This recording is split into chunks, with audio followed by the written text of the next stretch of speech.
சித்தாவோ ஆயுர்வேதிக்கோ அலோபதியோ எந்த மெடிசன்ஸும் கொடுக்கல. Only external treatment தான். பிசியோதெரப்பில நம்ம ஹாஸ்பிட்டல்ல இருக்கிற அட்வான்ஸ்டு பிசியோதெரப்பி ட்ரீட்மெண்ட்ஸ் மூலமா கம்ப்ளீட்டா ஒரு ப்ராப்பரா என்ன பண்ணா பேஷண்ட்டை சர்ஜரில இருந்து தப்பிக்க வைக்க முடியும் அப்படிங்கிறதுக்கான ஒரு மெத்தட்ல ட்ரீட்மெண்ட் கொடுத்து 100% அவங்கள சர்ஜரில இருந்து காப்பாத்தியாச்சு. ரொம்ப படாத கஷ்டம், குனிய முடியாம, நிமிர முடியாம, உட்கார முடியாம, படுத்து எழுந்திருக்க முடியாம ரொம்ப கஷ்டப்பட்டேன். ஆஸ்பத்திரிலாம் போய் அட்மிட் ஆனதுக்கு ஆப்ரேஷன் பண்ணணும்.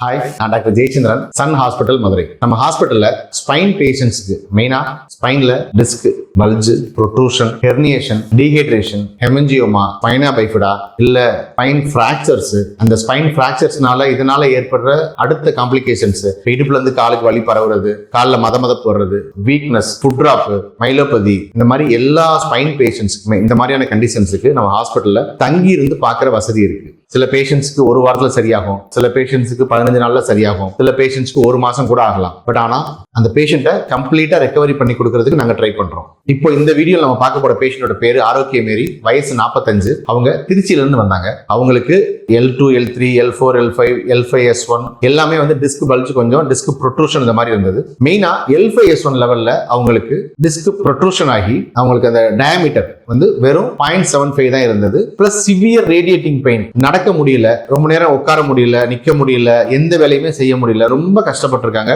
ஆபரேஷன் பண்ணக்கூடாது அப்படின்றதுக்காக ரொம்பவே வந்து நிறைய இடங்கள்ல போய் பார்த்திருக்காங்க. பட் எந்த ஹாஸ்பிட்டல் போனாலும் அவங்க ஆபரேஷன் தான் பண்ணணும்னு சொல்லியிருக்காங்க. நம்ம கிட்ட போன்ல பேசிட்டு இங்க வந்தாங்க. 9th டே கம்ப்ளீட்டா நார்மல் ஆகி நல்லாவே சரியாகி போயிட்டாங்க. சித்தாவோ ஆயுர்வேதிக்கோ அலோபதியோ எந்த மெடிசன்ஸும் கொடுக்கல. ஒன்லி எக்ஸ்டர்னல் ட்ரீட்மெண்ட் தான். பிசியோதெரப்பில நம்ம ஹாஸ்பிட்டல்ல இருக்கிற அட்வான்ஸ்டு பிசியோதெரப்பி ட்ரீட்மெண்ட்ஸ் மூலமா இப்ப அவங்களுக்கு திருச்சியில பிசியோதெரப்பி கிளினிக் எல்லாம் கிடையாது. அவங்க ஏன் இங்க வரணும்னா, இங்க நாங்க நிறைய ஸ்பைன் பேஷண்ட்ஸ் பார்த்து அவங்களுக்கான நிறைய வந்து advanced treatment methods and protocols நாங்க ரெடி பண்ணி வச்சிருக்கோம். அதன் மூலமா ட்ரீட்மெண்ட் கொடுக்கும் பொழுது எங்களோட எக்ஸ்பீரியன்ஸ்னால இங்க பிசியோதெரபிஸ்ட் 15 பிசியோதெரபிஸ்ட் இருக்கும் நம்ம சன் ஹாஸ்பிட்டல்ல. கம்ப்ளீட்டா ஒரு ப்ராப்பரா என்ன பண்ணா பேஷண்ட்டை சர்ஜரில இருந்து தப்பிக்க வைக்க முடியும் அப்படிங்கிறதுக்கான ஒரு மெத்தட்ல ட்ரீட்மெண்ட் கொடுத்து 100% அவங்கள சர்ஜரில இருந்து காப்பாத்தியாச்சு. அவங்களுக்கு இருந்த பேக் பெயின், நம்னஸ் சுத்தமா சரியாயிருச்சு. என்னோட எல்லா பேஷண்ட்ஸுமே நம்னஸ் போயிருச்சான்னு செக் பண்ணி பார்த்து தான் அனுப்புவோம். அதே மாதிரி ரேடியேட்டிங் பெயின் எப்படி வரும்பொழுது ஒரு அசஸ் பண்ணி ஃபுல்லா பாக்குறோமோ அதே மாதிரி போகும்பொழுதும் ஃபுல்லா அசஸ் பண்ணி பார்த்து தான் அனுப்புவோம். எக்ஸாம்பிள் ஒரு SLR டெஸ்ட் பண்றோம், ஸ்லம் டெஸ்ட் பண்றோம்னா எல்லாமே திரும்ப பார்த்து அவங்களுக்கு நர்வ் கம்ப்ரஷன் இருக்கா இல்லையா அப்படின்னு பார்த்து செக் பண்ணி தான் அனுப்புறோம். இப்போ அந்த பேஷண்டோட ரிவ்யூ அவங்களே சொல்றாங்க, பாருங்க. தேங்க்யூ. இது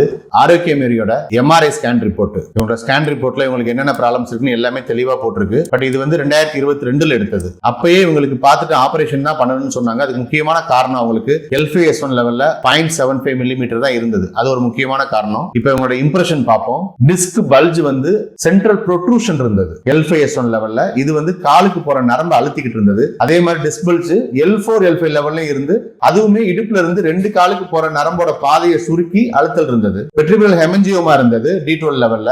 இந்த மாதிரி நிறைய உங்களுக்கு ப்ராப்ளம் இருந்தது. முதுகெலும்புல நீர் கோர்த்துக்கிட்டு வீக்கம், வலி, திரும்ப கூட முடியாம, அசைய கூட முடியாம ரொம்ப கஷ்டப்பட்டாங்க. அதனாலதான் உங்களுக்கு கண்டிப்பா ஆபரேஷன் பண்ணணும்னு சொல்லியிருக்காங்க. அவங்களுக்கு பாத மதமதப்பு இருந்தது. பாத மதமதப்பு இது அவங்க வந்த அன்னைக்கு 26 ஜூன் 2024 அன்னைக்கு எடுத்தது.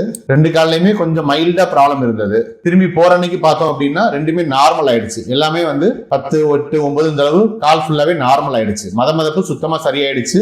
இடுப்புல இருந்து காலுக்கு போற வலி எல்லாமே குறைஞ்சு அவங்க நல்லா நிமிந்து உட்கார, நடக்க, வேகமா நடக்க, தரையில உட்கார எல்லாமே அவங்க செய்யற அளவுக்கு மாறிட்டாங்க. என் பேர் ஆரோக்கிய மேரி. எனக்கு முதுகு தண்டுவடத்துல பிரச்சனை. அந்த பிரச்சனை பாத்தீங்கன்னா 4 வருஷமா கால் மதமதப்பு, முழங்கால் வலி, தொடையில குத்தல், அந்த இடுப்புல வந்து வலி பரவிக்கிட்டே இருந்துச்சு. ரொம்ப படாத கஷ்டம், குனிய முடியாம, நிமிர முடியாம, உட்கார முடியாம, படுத்து எழுந்திருக்க முடியாம ரொம்ப கஷ்டப்பட்டேன். ஆஸ்பத்திரிலாம் போய் அட்மிட் ஆனதுக்கு ஆப்ரேஷன் பண்ணணும், L4, L5 வீங்கி இருக்கும் சொன்னாங்க. எனக்கு அதெல்லாம் நம்பிக்கையே இல்லை. ஆப்ரேஷன் பண்ணா எங்க எழுந்து நடக்க முடியாம படுத்த படுக்கையா போயிருமோன்னு ஒரு பயத்துல வந்துட்டேன் நான். அப்புறம் சன் பிசியோதெரபிங்கிற நியூஸை யூடியூப்ல பார்த்தேன். நான் பார்த்து இங்க வாங்க சரி பண்ணிடலாம் அப்படிங்கிற ஒரு தைரியத்தை கொடுத்து நம்பிக்கையை வர வச்சாங்க. அதிகமா நின்னா சார், ஏன்னா எனக்கு முடியாதனால நான் கீழே தான் உட்காந்துக்குவேன். சமணம் போட்டு உட்கார முடியுமா? அதிகமா சமணம் போட முடியாது சார், கால் நீட்டி தான் உட்காந்துருப்பேன். சமணம் போட்டா என்ன பண்ணும்? கால் மடக்க முடியாது. மடக்க முடியாது.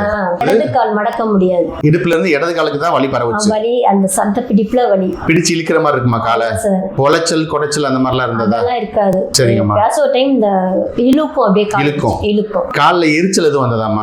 எரிச்சல் கிடையாது, மதமதப்பு தான் இருந்தது. மதமதப்பு தான், கால் சரியா ஊன முடியாது. இப்போ உங்களுக்கு மதமதப்பு இருக்கா? இல்ல சார். வலி இடுப்புல இருந்து இப்ப வலி பரவுறது, பேக் பெயின் இப்ப ஏதாவது இருக்கா? இல்ல சார். நடந்து பாத்தீங்களா? நடந்து பார்த்தேன். என்னென்னலாம் இங்க செஞ்சு பாத்தீங்க? எக்ஸசைஸ், படுக்கிறதுல இருந்து உட்கார்ல இருந்து எந்திரிக்கிறதுல இருந்து கால் மடக்கிறதுல இருந்து நீட்டல இருந்து சமணம் போடுறதுல இருந்து குனிகிறதுல இருந்து நிமிரல இருந்து நிக்கிற வரைக்கும் செஞ்சு பாத்துட்டீங்க. இப்ப தைரியமா ஊர் கிளம்புறீங்க. கண்டிப்பா சார். இப்போ உங்களுக்கு ஆபரேஷன்ல இருந்து தப்பிச்சிட்டோம்ன்ற 100% நம்பிக்கை வந்துருச்சா? நம்பிக்கை வந்திருக்கு சார். அப்படியே சன் பிசியோதெரபில வந்து சேர்ந்து நான் 9 நாள் ஆச்சு. எனக்கு அந்த மதமதப்பு, இந்த காலு வலி, குத்துறது, முழங்கால் வலி, இடுப்புல வலி பரவுறது எல்லாமே குறைஞ்சு நான் நல்லா இருக்கேன். இது கடவுளுக்கு முக்கியமா நன்றி சொல்லணும். எனக்கு ட்ரீட்மெண்ட் கொடுத்த டாக்டர் மட்டும் எல்லாத்துக்குமே நன்றி சொல்லணும். இங்க வந்ததுக்கு அப்புறமா பாப்பா நல்லா போனது எனக்கு ஒரு சந்தோஷம். ஆண்டவர் கொடுத்த கிஃப்ட் மாதிரி இங்க இருக்கிறவங்க எல்லாத்துக்குமே நன்றி.